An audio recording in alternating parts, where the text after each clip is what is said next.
কি খাও বাবা? লেমন খাই আম্মা। ও আচ্ছা খাও। আর খাওয়া শেষে বোতলটা তুমি এবার ফেলাই দিও না।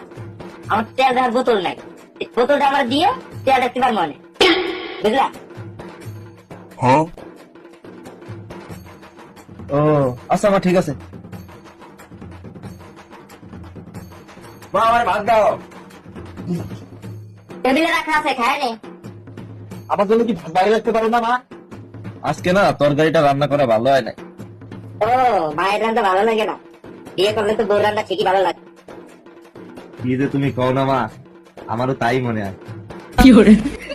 তাইলে কি বিয়া